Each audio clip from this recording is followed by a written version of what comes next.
of exciting stuff. So I'm going to pull up my notes here. We got a lot of things coming up for the rest of this semester. So just to go through a couple of them here. First thing I have here is the Hinman. Obviously, we're going down there next Thursday. Everyone should be getting updates in the group meeting we made specific for that. But just some side notes right here, just for those who are going. Make sure you have your carpool figured out. I looked through it, looks like we have everyone. And make sure you have that one designated person that's going to be tracking the receipts so that we can get reimbursed from Bobby for that. Also make sure you're excused for the Thursday and Friday times you're going to be in clinic or in school, because you don't want to have to juggle that at the end of next week. Trust me, I did that last year. It wasn't fun. Also, we're going to be dropping our schedule, a tentative schedule for where we're going to meet up for the 3 days next Monday. So be looking for that. That's when we're going to talk about what our schedule is for that. Next thing I have here is our club t-shirts. So our club t-shirts are being created right now, and those are going to be handed out at our next and final meeting in May. Be on the look in the group meet. We're going to be sending out a Google form for t-shirt sizes. So it's really important that we get an accurate count of everyone so we can get those all ordered in the next month and a half. We have our professional headshots event is coming up. So that's scheduled for a Saturday. It's April 19th. So if you've ever been interested in getting your headshots for the application, resume, all those things, we have a photographer scheduled for April 19th. So again, another Google form is going to be coming out in the next month. Sign up for a time slot so that you can get that headshot for when you're going in for job interviews. We're going to be doing graduation course, so no D4s are here because they have a dinner tonight. But we're going to be ordering those graduation course for them to wear at graduation, so we'll be handing those out at the last meeting. And then speaking of that meeting, we'll be having our last meeting, same as we did last year over at Goodfellas upstairs. So we rent out the whole place. It's a good time. We just come network, hang out together, kind of just enjoy the end of the year. So that's going to be taking place on May 1st from 6 to 8 p.m.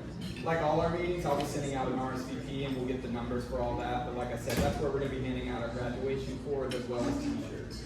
The only other thing I have here is our executive team. We have a position coming open for this coming year. It's our alumni coordinator, who's basically in charge of creating a end-of-year survey that we give to our 4th years as far as where they go. We do this so that we can kind of understand graduating students, what the job market's looking like, how their contract negotiations going, and just in general market projections. So with this position, if you're interested, you need to reach out to executive to set up an interview. So how we do it with SDBO, when there's vacant positions, you can reach out directly to SDBO and we interview potential candidates and then vote as an exec team on that. So if you're interested, come up to me or one of the exec members at the end of this meeting or shoot us a text or email and we can set that up for you. Other than that, I don't have any other announcements for SDBO, but tonight's going to be our finance pillar, and we have Trent Watrous here today. He's a CPA, and he has 30 plus years of experience working with dentists to not only harness their dental practice efficiency, but also their personal life finance too. So without any more time, we'll go ahead and present Trent here for you. All right. Can y'all hear me okay? Can you hear me in the back? Okay. My voice generally carries. Thank you for the opportunity to be with you tonight. I'm with ACREO. I'll share a little bit about the firm. I want you to know on the onset, all I do is dentistry. I don't see clients outside of dentistry. About 2% of my client base that I've had for years I am from Nashville, so I represent some folks in the music industry. But truly, on an everyday basis, it is anything related to dentistry. I think you're in an exciting field. Tonight, I want our time to be very focused. If you've got questions, the meter's not running, raise your hand. Say, I've got this, I want to know this. I bet you if you've got a question, somebody else does. So if I can help you out, that's great. There's definitely not a meter running. I'm very proud of this slide. ACREO is over 70 years old. I merged our firm in with ACREO in November of 2020. Last week it was announced we're number 24 in the nation. Last year we were number 25, so we moved up a slot. You know, when you're 25 and you say, hey, you're in the top 25, you're like, by the skin of my teeth. Well, this year we bumped up and we're now number 24, and I think this next year we'll be proud to go, I think, to number 22. We got some great growth plans. A lot of the accolades that are on this slide, I'm proud of personally, because the feedback that we get from our staff through surveys on a national scale that are done randomly have placed us, for instance, as the only CPA firm in the top 50 companies in Glassdoor. That's a culture and value system that we take very seriously at Acrio, and I'm proud of that slide. Here's a little oversight of our numbers right now.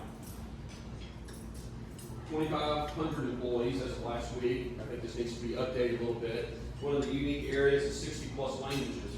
When we merged our firm in, it was like, what do you mean you got 60 plus languages? I don't need that, I'm in dentistry. And then somebody calls me from New York and they need to speak Mandarin Chinese. I was able to call down the hallway, or a colleague in Atlanta, get somebody on the phone, and you realize dentists speak all languages as well. So when I look at the firm numbers, that for me is a big point. Assets under management now, about 2.6 billion.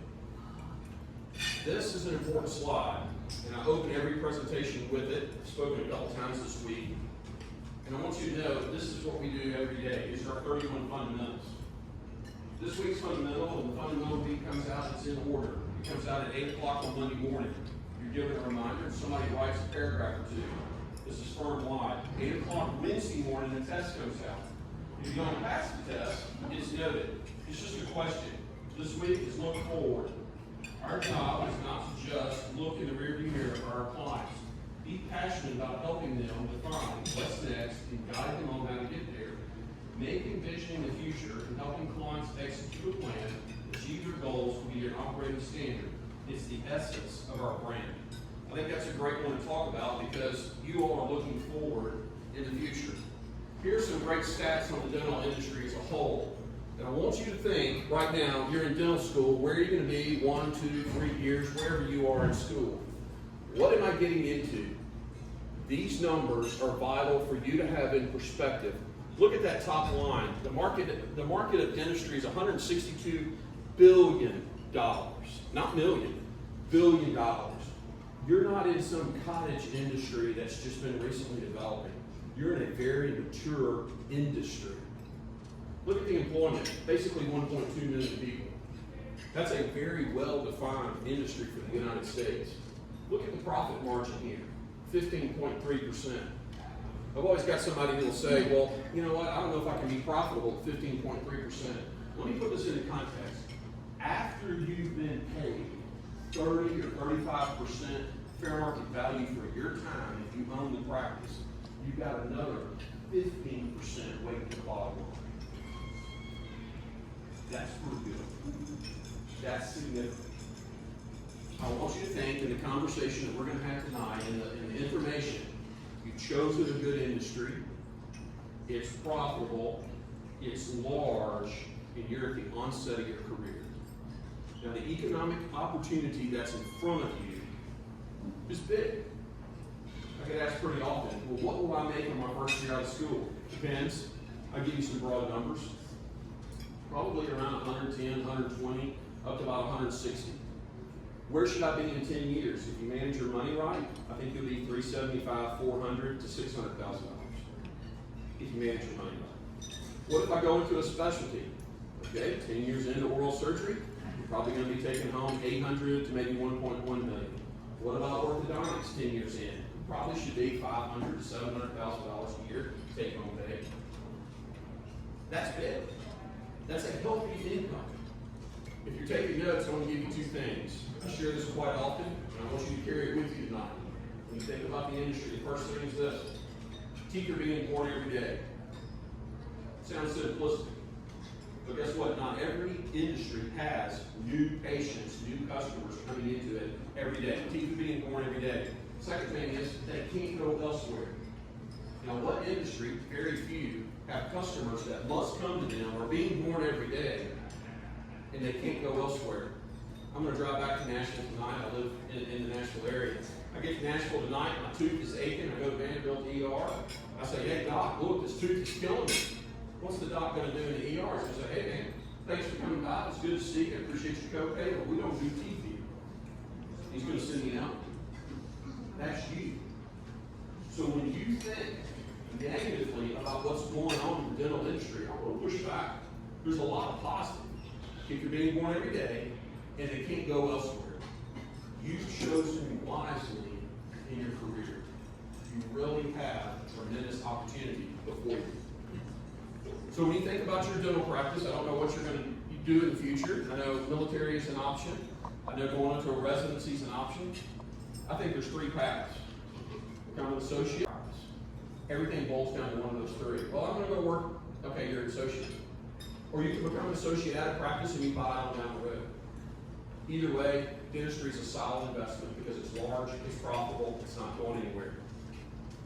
As you move forward in your career, I hope you'll write these down. You're welcome to take a picture of it.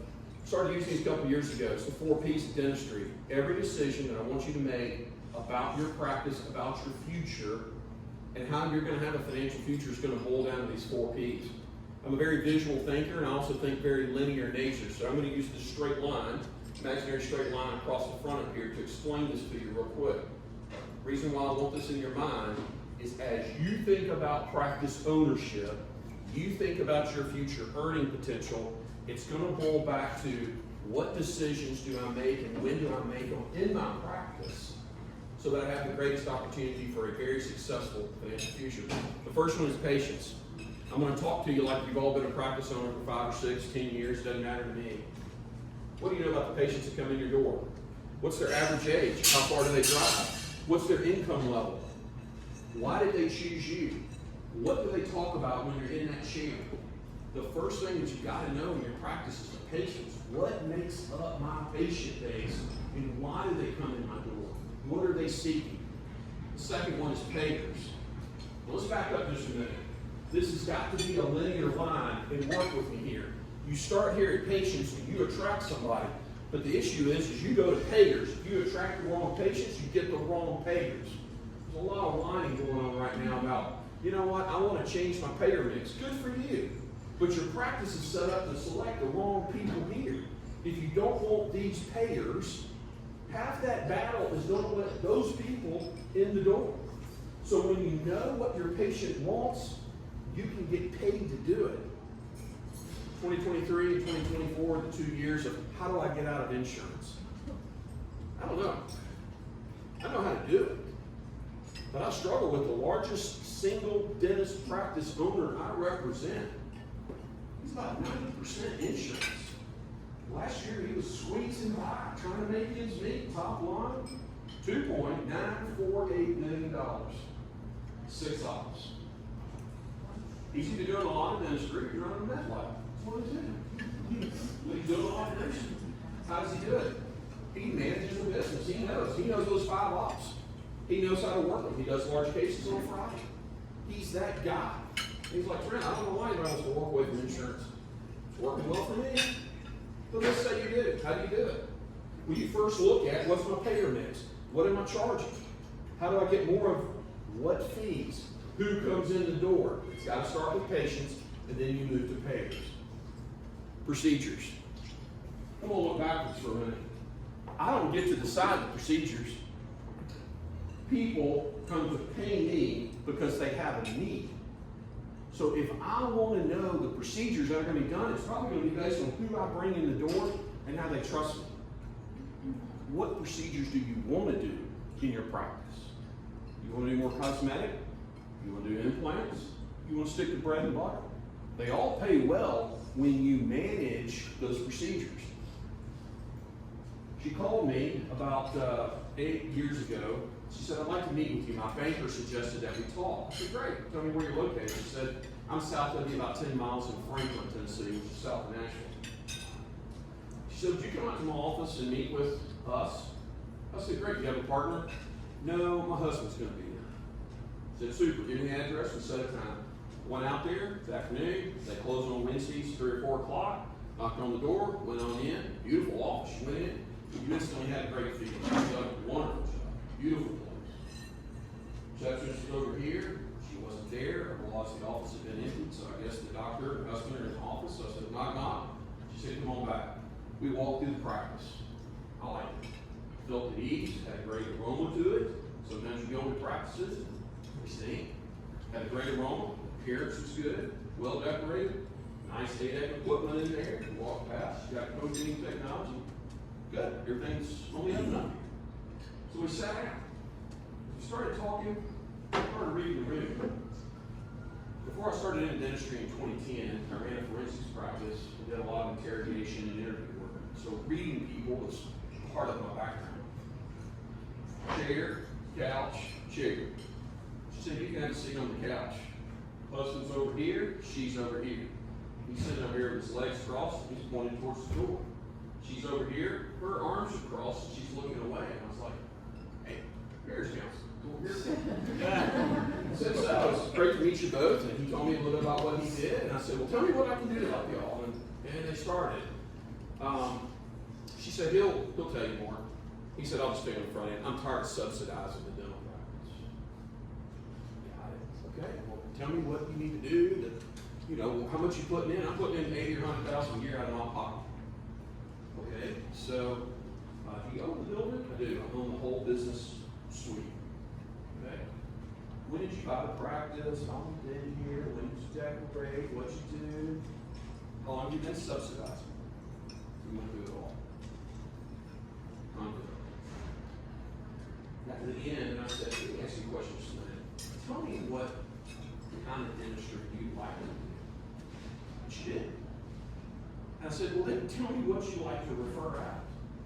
Oh, great. Good. Hands come uncrossed. We come in. You see the excitement, tension in the fingers. You feel the motivation. Before it goes up, she makes great eye contact. She smiles and she's telling me all she likes to refer out. Well, I guess that's where our dollars are. They're going down the street. I said, well, it's very interesting. Could we pick one of those items that you like to refer out? She said, why? I said, I gotta tell you something. I don't know this is Greek. I'm pretty good at reading people. You're a lot more excited about the procedures you send down the street than the procedures you keep in house. Can we pick something? She said, yeah. I said, what do you want to do? She said, I hate endo. I said, yeah, I've had an endodontic procedure. I hate it too. What do you want to do? She said, I'll do endodontics. I said, okay, then here's the deal. Before we eat turkey this year, you got to go to Scottsdale, and you got to take a week-long course. Buff up on those endo skills. Let's keep that in-house. She did. And what really excited me was this. Her husband went with her, and he was willing to play golf all week while she was in class at Scottsdale. Now, they got sacrifice. He went, he made trips, they go inside. In 2023, she was doing well. I got her financial statements in January, and I was looking at them. And if I had known that she was about $45 away from $1.1 million in collections at the end of 23, because about 6 years earlier when I had met her, she was about $650,000. Not a bad growth. Let's go back just a minute. She never lacked for patients. When we talked about the new patient count, she said, I'm getting about 40 new patients a month. I'm like, tell me your mix. She's like, I'm about 50% private pay, about 50% commercial pay. And then we got over here and the show stopped because what was she doing? Sending the revenue down the street. Patients come in your door and they're willing to pay you if you will do the procedures. And I don't practice dentistry. I'm not telling you what to do. But if you want your financial future to be strong, you're going to have to decide what are you going to do and what are you going to do well, and that's the procedure base. People trust you. They will pay you. Now take those skills seriously and collect on it. Let's come over here. Before COVID, hygienist turned in her notice, and you're like, that's fine, sweetheart, I'll find somebody else. Hygienist or assistant turned in their notice, you're like, it doesn't like you anyway. Go on. That all changed at COVID. If I had a busload of hygienists tonight, I could place them all within an hour. Same thing with dental assistants. I don't know where the labor's gone. How you treat your people, that fourth P. Let me tell you something. Let's go back over here. If you start out right here, you think about it. Who spends more time with your patients than you do? Hygienists. Who has more influence? Hygienists. If you want them to have the greatest influence for you, then you've got to come over here and think about how I treat my people is going to dictate who comes in the door, stays in the door, is willing to pay me, and my assistants help me do those procedures. From here on out, I want you to, every time you're thinking, when I think about my future practice, patients, payers, procedures, and people. It's essential that you keep those in order. Decisions about your future practice. I want to give you some basic oversight of financial statements as if you own the business. The first one is the balance sheet. Again, I'm visual. I like the sounds, I gotta make it click. The balance sheet is a snapshot. When you see the words balance sheet, I want you to think camera. Snapshot. It's a moment in time. A video is ongoing. It went from here to here, and we'll talk about it in a minute. A video says January 1st to June 30th. Why is this important?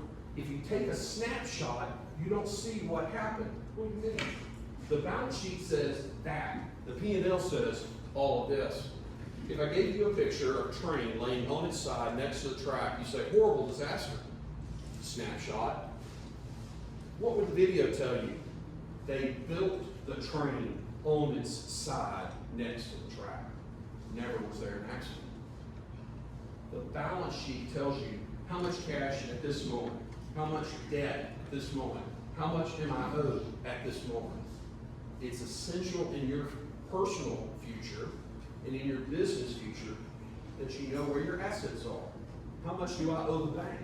When will I collect the money that I've earned? You'll hear a lot of dentists say, I'm going to let somebody else manage that. I didn't get into accounting to manage a firm. They don't teach that in accounting school.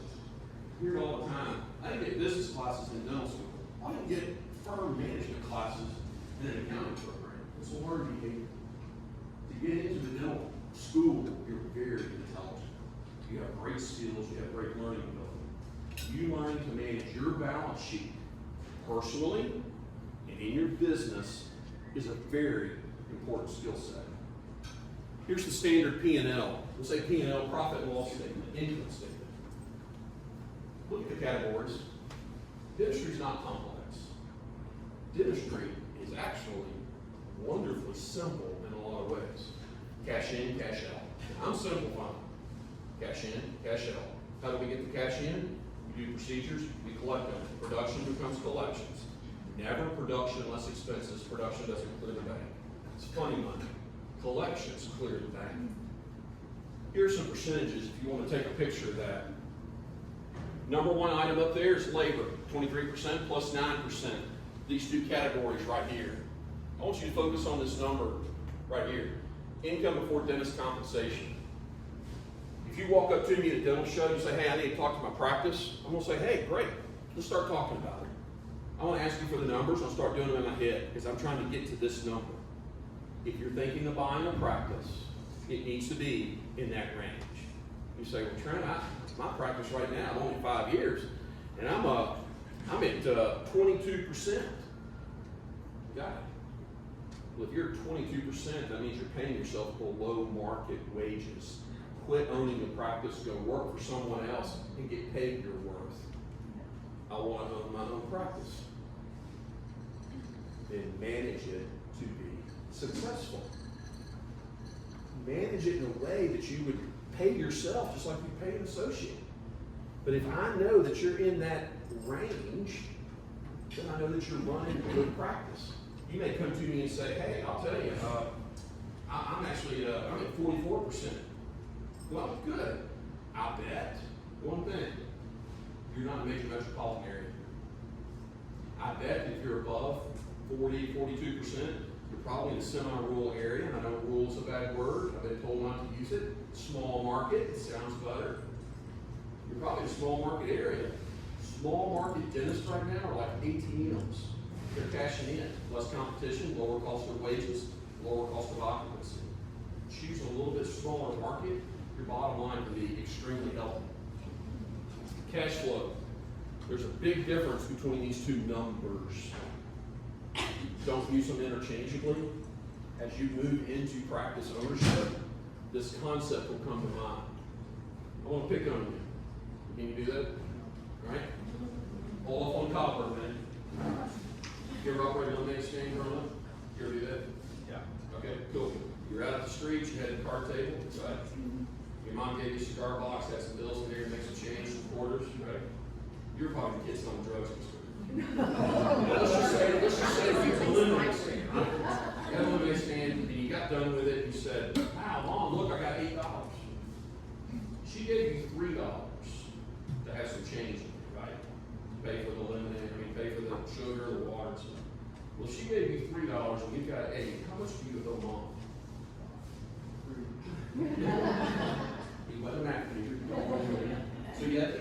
back off the 3, you've got 5. What's 5 and what is 8? Is 8 your profit? Because that's what you made.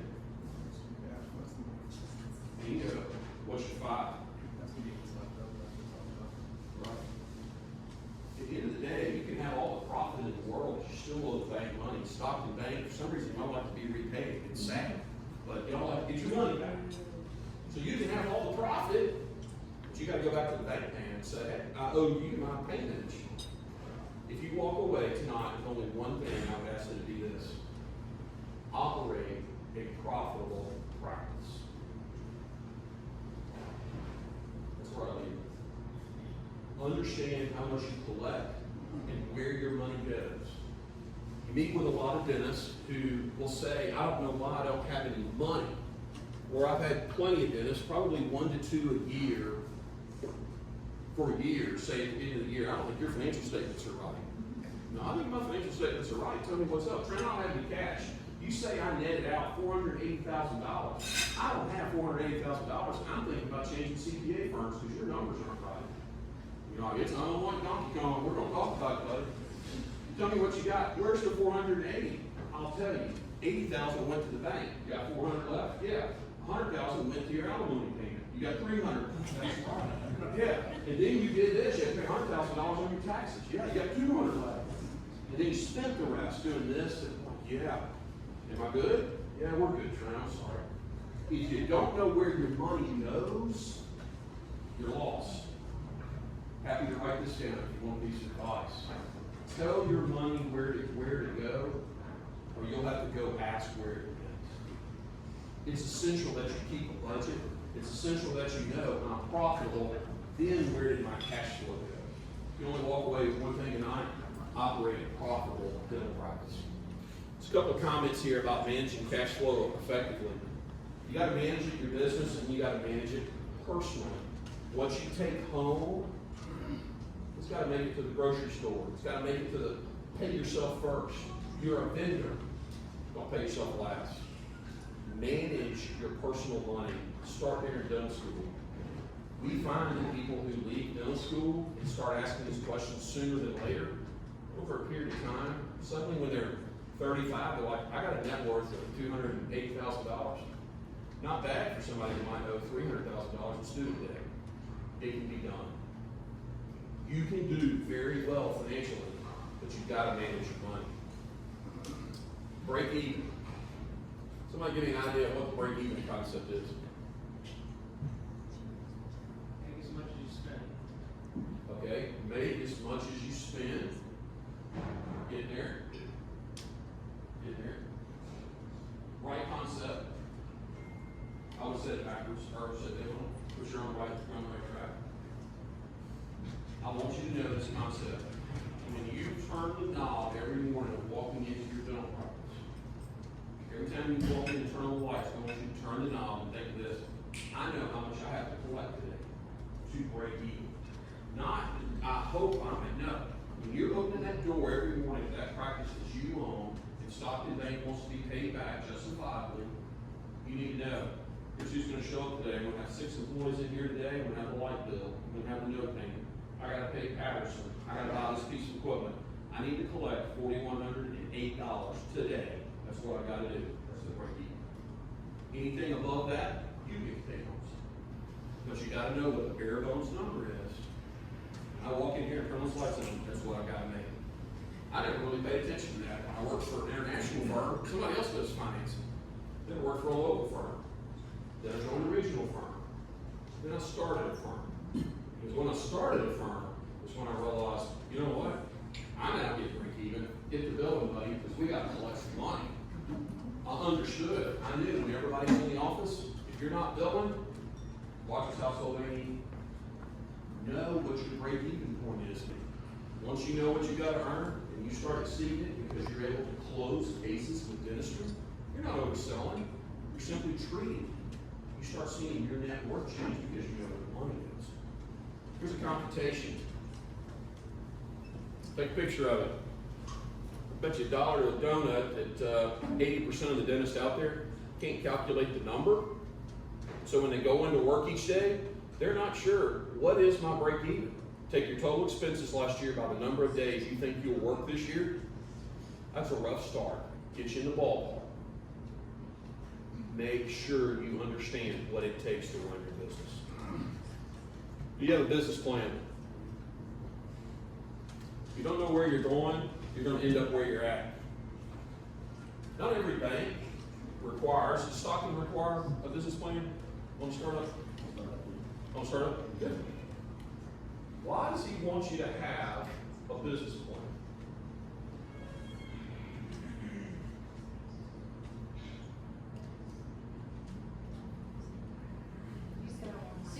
I'll put $20 on it. He's got a good answer. So you can pay it back, give their money back. So you can get their money, a little bit of it. So you don't lose all the money dollars you use, so that you can make money on it. You can make money on what? That's getting closer. Combinations. Keep going. What do you mean? Any other number? If you're willing to put in the effort to make a plan, then they'll be willing to lend you money. He's got $20.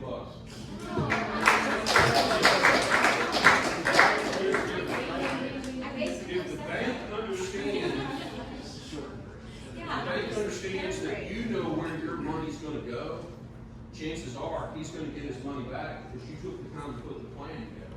Now it's his job to pick it apart. All he's doing is saying, "Hey, have you thought about?" You say, "Yeah, I'm going to do $3 million my first year, and I'm going to buy one operatory equipment." He's going to be like, "That ain't going to work." So each January, I go before our board as segment leader of dentistry with my business plan. I've done a whole lot with clients. But there's something about standing there for an hour and a half fielding questions, and the board can ask you anything. So you're asking us to invest in your business, which is a part of the firm segment. You're asking for 3 new hires this year. You're asking for this new marketing budget. So what was your ROI to our common equity at the firm last year for what the dental practice contributed? It was this. Okay, so if we do this, what revenue all the board is asking is, am I going to get my money back? Because and you put into the thought process, when you've asked for this, how will it be protected? I think a business plan is great. It does not have to be rocket scientist level, but it has something to do with, let me ask you this, what kind of dentistry? Tell me your name. Jocelyn. Jocelyn, tell me about your future practice. What does it look like? What year are you? I'm a third year. A third year. Tell me about the practice. I'm doing general practice. When I graduate, I'll be in the Army, so Great. hopefully build up my GP skills, be a super GP. Okay, super GP, great. When you're out one day, do you see yourself doing implants? Hopefully. Okay. Do you see yourself doing cosmetic work, or do you prefer more bread and butter? Great. Okay, so do you enjoy checking hygiene? Okay, right. When you say bread and butter, you see yourself having a milling machine in your office for same-day dentistry. So, banks could be saying, great, all right, that's a good investment, that generates revenue. You see yourself having a company. Great. How will you use the company? For braces, like in-house, better case selection, understanding what I can do in-house and what needs to be referred. Makes them feel comfortable. Because what he's seeing in you is, she's already thought about it. She gets 3D, she's going to improve case acceptance, makes them feel better, improve your ability to diagnose, right, and expand your procedures. When he hears that, he's like, that's $100,000 spent to get her a company. The business plan is simply your mind put on paper so that you can tell that bank where you're going, especially if you've got a budget. I think it's essential that you put a budget together. A little bit about labor inside the dental practice right now. It's tight. Labor markets, it's tight. I personally think we need some unemployment. I know that's contradictory to good instincts, but we need some wage suppression with our dental assistants and our hygienists. Here's why. When someone's asking for so much for an hourly rate and they can't produce that, then you take it to shorts when you can't get the reimbursement and your hygiene practice is unprofitable. Basically, a hygiene practice needs to be a third, a third, a third.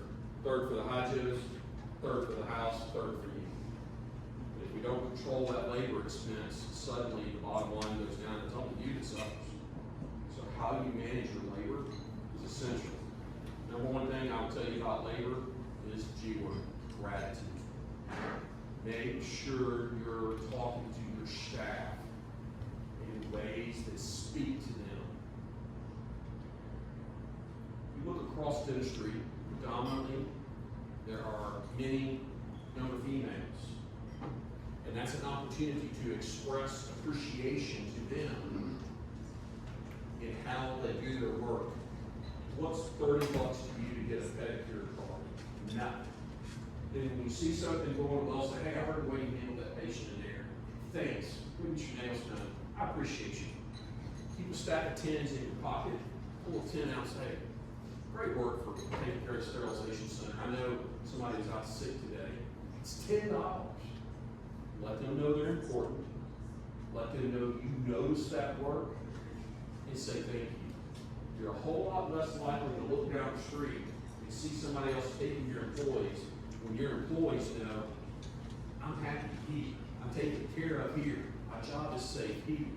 You don't get those pressures of, I need another pay raise as much when you're taking care of that side of the house. Revenue protection. How many more people would raise your hand and say you paid more for a gallon of milk in the last year than a year ago, 2 years ago? How many people would raise your hand and say, yeah, you pay more for a cocktail at a restaurant right now than you did 3 years ago? Right? Rising costs. Now here's where I think dentists turn out to be chickens. And y'all tend to go, no, I can't do it. Well, wait a minute. You tend to say, if I raise my fees, patients are going to go elsewhere. Hogwash doesn't happen. So what if you lose a couple of patients? So what? You've got to do it. Watch this. If the top line goes up and the middle line doesn't change, what does the bottom line do? It goes up. Top line goes down, the middle line changes, or doesn't change. What is the goes down? Top line is constant. If inflation hits the middle, the bottom line goes down. It's going to run out of pocket. I need you to take control of your revenue stream by saying from time to time, I'm going to increase my fees. I got to do it. I'm amazed right now the people that are leaving insurance methodically, not all at once. And what are they finding? I went out of the network and I lost 8 patients. Really? Yeah. And my reimbursements went up and then I got out of network fee. Nice. Dentistry's a rate times volume game. Rate constant, volume goes up, revenue goes up. Volume's constant and rate goes up, revenue goes up. Volume and rate go up, you got exponential growth in revenue. It's okay. People don't leave dental practices. If they do, you'll replace them. You've got to have the courage to take care of your revenue stream, and that's your business. We're constantly helping clients look at what's going on in the revenue base. What kind of churn might you be having? What insurance could you drop? Have you changed your UCRs, your customary rates in a while? You've got to own it. You manage the store. You protect your income stream. It matters what kind of wealth you'll be able to generate in the future. Tax law. I get a lot of questions about, man, what's going on in DC right now? Are we going to have a tax law change in 2025? I doubt it. I hope that everything is status quo. We need Congress not to make any changes. We need Trump to stick with what he put in place, which I think he will from a few years ago. Why is that important? You're coming into an economy that's healthy. We do not need further taxation. Tax law is always has been built on 2 things. First, politics. When I left an international firm and went to a local firm, Mr. Crane was the owner. He came back from the Korean War, finished college, and he became an IRS agent. He had on his desk all of the IRS code when he became an IRS agent. And it was a book that was about 8 inches wide and maybe 10 inches tall. So when you went to do an audit, you carried a pad and tax code, and that was it. And now today, you couldn't, I don't think this room will hold if you stacked all the tax law cases and rulings and rev procs and private letters. I don't think the room can hold. Politics. We want to favor this group. We want to support that group. It'll always be there. We're going to go to a flat tax? Doubt it. Because why? Politics. Second thing, time value of money. The sooner you get the deduction, the sooner you keep the money in your pocket. So you're always trying to get that deduction now and pull it back. That's all tax planning is. When you think about tax planning, it's your cash flow and your income, and then there's my job. My job as a dental CPA is to help you keep cash flow in your pocket by managing the income within the confines of tax law. It doesn't seem like a big deal right now, but your first year that you hit $300,000, let's assume that you're single. So $300,000, when you look at these tax brackets right here, so we'll go over here, and that would be in the 35% bracket. So you would pick up tax right here. So everything between 231 and 300, let's make that 70,000. So 35% of 70,000. Let's see, if we do it in tens, tens would be 7, it'd be 28. So you're gonna look about $24,000 of taxes roughly. And then you've got everything you've paid before. So $300,000, you're only looking about an $85,000 tax bill. You're like, man, it hurts. Yeah. Maximize your deductions. Take them when you can. Invest in good tax planning so the cash flow stays in your pocket. Tax planning matters because would you rather put that money to the retirement account and keep it for the long term, or give it to Uncle Sam? Why do we do what we do? Because as a tax planner working with clients, my job is to help keep your cash by creating wealth, giving you the deduction, minimizing your tax obligations so you keep that cash, and we reinvest it for the future. One of the most common deductions you'll hear about, we talk about it with Patterson quite a bit, Section 179. What is it? It's all you do is buy an equipment and get to write it off. When you own the business, that's big money. Here's a couple of retirement plan strategies that I want you to think about. When you're in school, you don't have to earn income right now to take advantage of it. But as soon as you get out and do, military, you're going to generate a retirement. You go to work for a practice, probably within 1 year, you can contribute to a retirement plan. And always, once you get your first income earning job, you can put money into a Roth. You pay the tax now, it's tax free. Later down the road, your road's tax free. Trent, which one's the best for me? I don't know. I don't know everybody's situation. What I do know is that when you look at, hate to say it, this half of the room, sorry, front table, this half of the room is pretty young. I'm not saying you're perfect us, but we're a little older on this side of the line than y'all are over here. Children's table. Yeah, the children's table over here. Let's throw out some round numbers. You say, Trent, I got 35 years ahead of me. I want $1 million when I retire. Great. Let's say I earn 6% in the market. Great. And you need to put around $8,000 to $9,000 a year to an account. You good with that? All you gotta do is put $8,000 to $9,000 a year to an account. 35 years, grows to 6%, you got your $1 million. Everybody cool with that? All right. Tell me your name. Elijah. Elijah was a slow learner.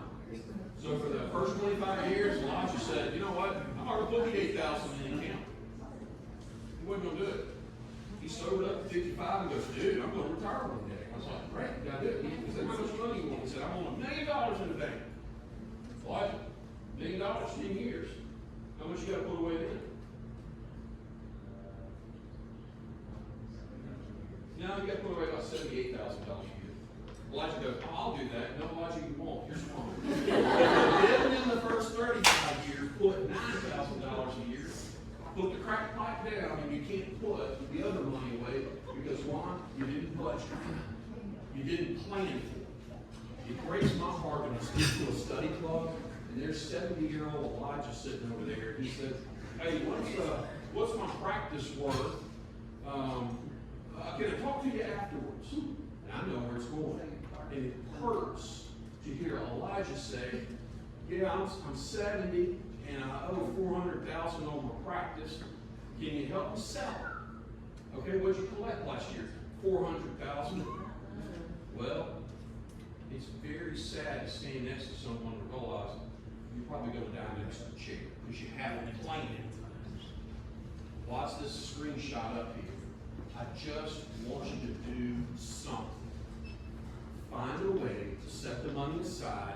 Don't let your income grow so quick that your expenses grow, you forget your break even, and you don't set aside money for retirement. $10,000 a year for 35 years gets you $1 million. Put away 20, you get 2. You see what I'm getting at? Yes, ma'am. Tell this age group how much money they should have set aside and they want to maintain as it is when they're retirement age down the road. What's Depends. this age group gonna have in retirement? All right. Stop. Elijah, let's pick on Elijah. Keep it going. All right, keep it going. Elijah, let's assume that throughout your career, Steve Mack even, that you had a $250,000 a year lifestyle. Okay? So he says, well, I'm gonna go into retirement with about $250,000 a year because I like to play golf. Love golf, okay? You like to travel? You got the money for it? So he said, look, I'm gonna need $250 in retirement. I'm like, great. All right, so let's keep the math even. Let's say he gets a 5% return and there's no tax. Let's keep it real simple. You need $250 a year, divide that by 0.05, what's the top line? Come on, there's math maker here somewhere. $5 million.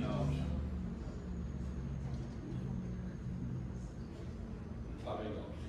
You got $5 million, you get a 5% return, you get $250 a year, he's playing golf. Now let's think about it. I want it to sink in. There's 35 years between here and retirement life. You need $5 million to keep the lifestyle going, and you're going to wait till the end, the last 10 years. We take the example we did a minute ago. You need $5 million. 5 times 70,000, 350. It's actually 78, so 5 times that would be 40. So you're looking at 400 grand you got to put away in hopes that the market performs well enough to get your $5 million. Wait until the last minute, it ain't good. Each of these retirement levels are essential that you make the most of your time. You budget into it. My daughter graduated from college a year ago, and so she got her first job. She asked me, how much do you want me to set aside? I said 10%. If you'll just, Anna, do 10% every year, just 10%. By the time you're my age, you get laid off, and you're like, that's fine. I didn't like you anyway. You're good. It's good. Plan for the future, create the options. Don't say, well, I'll do it in 10 years. Buy a little smaller house, fund the retirement. Buy a little lesser car, fund the retirement. You can either have it now or have it later, but you won't have it both. You do have requirements with retirement plans. I remind people of this. You have a responsibility when you're out there. Don't turn a blind eye to that and say, well, I thought somebody else was going to take care of it. You've got those responsibilities. A dental practice is a great investment. And I'm talking to you like you're a practice owner. I want you to start thinking about one day you're going to walk away from your practice. At the point that you walk away, value will be gained or lost. Every practice goes through a transition. Every practice. You might not be present when that practice is sold. It's called death. It's called disability. You got to prepare for the moment. Why? As we talked about a minute ago. Run a profitable practice. Prepare for your exit. Now, most people in the room are not in the exit business. They're in the entrance business. So what are you looking for? I don't mind an expensive practice. Why? Because oftentimes what looks to be expensive is operating well, and the seller's got their chest puffed out saying, you like this? You want to drive this? It's going to cost you. Helping the buyer see it's not as much the address, it's important. It's not as much who's working there, that's important. It's not as much the patient base, but that's important. It's the cash flow. Does the practice throw off cash flow? If it doesn't throw off cash flow, it doesn't matter if it's the right address, it's got the right people, it's got the right patients. It's got to be profitable. That's where the value is. You're going to be getting into conversation soon, DSOs. I'm not anti-DSO. I represent DSOs, I represent independent practices. It's one thing that we do know about DSOs. Labor has always been their challenge, and it always will be their challenge. Dentists are entrepreneurial. I want you to own your own practice. And in your heart, you may be saying that I could go work for that DSO. Good, do it. That's why I joined KPMG. They were the world's largest firm when I joined them. Why? I didn't have an interest in making partner there. but I went there and stole every opportunity I could. They said, hey, we need somebody to go to New York for the weekend and do an inventory. I'm down with it. We need somebody to fly to Texas and count cows on a large ranch. And I'll go do it. We need somebody to do research on hedge fund derivatives because I'll do it. Go get the exposure. Go get the training. Go work for 3 or 4 years in a DSO. Get your school loans paid down. Create the lifestyle you want, and go buy practice. But make sure you're asking about the culture. Do I want to be in that office? Ask about the cash flow. Will I be paid well? Ask about the control that you'll have over your future. Do you have a non-compete? Nothing wrong with the DSO. Make sure you address the 3 C's. Here are your transition options. It's going to come to this one day. You will be looking at one of these. Which one of these will it be? Will you simply shut your doors? I hear about it in the Midwest all the time right now. I bet y'all hear it at Legacy as well. Somebody goes, I can't find a buyer. I love it, but I hate it. Somebody calls from a town in the middle of nowhere, America, and you hear their story, and they're a wonderful person, a wonderful voice on the phone, and they're proud of what they've created, and they talk about, my wife and I moved to this town years ago, and we created our future, we've raised our children, but they've moved off, and we'd like to move closer to them. And my practice has been on the market for 6 years, and I haven't even had a looker. And can you help me sell it? I don't know that I can. There's a common problem in dentistry right now. You all tend to be attracted to the larger cities. So there's a lot of wonderful ladies and gentlemen out there in your more rural areas, to say that word, small market, that they simply shut the doors one Friday and they wish everybody well and they go to the house and those patients just disappear. Well, that practice has made a great living to raise a family, have children. They have the largest house in town. I spoke last year up in Fargo, North Dakota. The guy came up to me afterwards and said, can I talk to you for a minute? I said, let's do it. What you got? He said, would you talk to me about practice? I said, yeah, tell me what you got. He said, I got a partner, 2 of us. Okay, y'all live in the town? He goes, yeah, we live in the town. Okay, you raise your families here? Yeah, tell me about your practice. He's got 20-something ops. 2 dentists. I was like, okay, all right, daddy's making some money. I said, how soon are you going to sell? He said, well, I'm hoping my son comes back from dental school. He's met this girl in Chicago. I don't know where they're going to end up. I said, what would lure him back? He said, look, my partner and I both basically have the largest homes in town. He said, 15 miles down the road, he said, I got the largest lake house around. Got it. He said, I own about 8 apartment complexes now, pay cash for them. He said, I make money. He said, we each last year took home about $2.3 million in cash. Holy smokes. What's the problem? He said, I can't get anybody to join me. He said, we don't want to give the thing away, we can't work forever. I said, what do you like to do for fun? Kind of tell me, I'm thinking, what's the lack of traction here? He said, listen, we got to the point where, he said, when I say we're rural, we're out there. He said, my wife and I love to travel, so he said, I now lease a corporate jet. He said, we're not going to drive 3 hours to the airport. He said, I just tell the jet, come out here and pick us up. He said, I've made all the money I could ever want. I've got all the investment, retirement, I've got it all. But I can't find somebody to buy my practice. I'm going back to those school shoes. It's an interesting scenario, but there's more practice out there. Simply don't shut the doors. Look at these options. Sell and remain as an associate, merge with another practice. If you're thinking right now that you're going to go back and start working another practice and buy it, here's a suggestion. You find every old dentist within 20 miles, and you make sure you get on their schedule. Dr. Elijah, hey, I always enjoy sitting next to you at the study club meeting, and I'm new to town. Doc, I tell you what, you and I go to lunch because you just got a lot of experience. Could we go to lunch today? How about next Friday? All right, here's what I'm doing. I'm starting to flirt with this guy. Why? He's flirting with us. Here's my goal. If something happens to him, he goes, Paul that Watcher's character, he practices across town, he'll take my patients. You got it. I'll pay you $50 grand for a $500,000 practice. Start talking to those older practitioners. They got to do something, and they might just say, you've always sat with me during the study club meetings. Dr. Elijah goes, Trenchers. He practices in Boot Hill, Missouri. He's had 2 of those. There were only 3 dentists in town.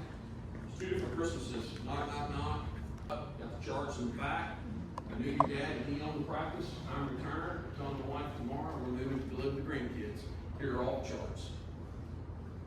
About 2 years later, it happened again. And now he's the only dentist in town. Kill him. But what had he done? He'd been talking about Elijah. He built relationships. Very important to think about the transition. It's not only getting out of a practice, but it's how you get into the practice from the get-go. So what matters to you? I don't want you to put all this effort into dental school and you not have the best career in an industry that's $162 billion a year. What matters to you? I want it to be one where you say, I know teeth are being born every day, and I've committed myself to 4 years of dental school, and what am I going to get out of it? I'm going to get customers, patients. What matters to you? It matters that they can't go elsewhere, so you be prepared. Why? You be prepared that when those people show up, they're willing to pay you because you do the procedures and you treat people well. Because that's the way a dental practice is built. You have a great future ahead of you. You've got a lot of opportunities. Don't miss out because you didn't plan. On the screen's a QR code. You're more than welcome to register QR code. There's no cost to it or anything, but there's a great book out there that we put together about small market dentistry. I would encourage you to download it. I would encourage you to read it. There's wonderful opportunities to be considered out there. Take the time to think about it. It may or may not be for you. The book's free. We're not going to sell your name on some mail list where you get calls at 10 o'clock on a Friday night or something. Don't worry about that. Here's my contact information. If I can ever help you, I'd be glad to. I tell a lot of students, meter's not running. You need to call me with, hey, here's what I got. What do you think? I got 2 calls to return on the way back to Nashville tonight. One of them's actually a pretty interesting one. Associate's working at a practice. It's been there about 8 months. They approached him earlier in the week and said, you know what we collect, or you know what we produce, about $1.7 million. We'll sell the practice for $200,000. Who says take it? Who says walk? Raise your hand, don't take it. Who says walk? What you do? Help me out. Coach me. Would you take it? Would you buy it for $200,000? It produces $1.7 million. It produces $1.7 million. You've been practicing. You know the patient's coming there. Huh? Are they selling it for 200? Right. Why are they selling it for $200,000? What do you collect? Collect about $8.25. No, excuse me.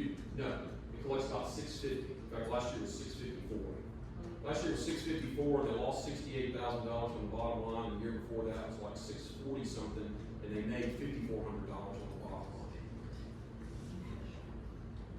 That's not a practice sale. That's just handing off roadkill. They know the thing's not going to work, and so they're trying to get the guy to buy into it. By the way, the lease runs out in 2 years, and the landlord won't renew it.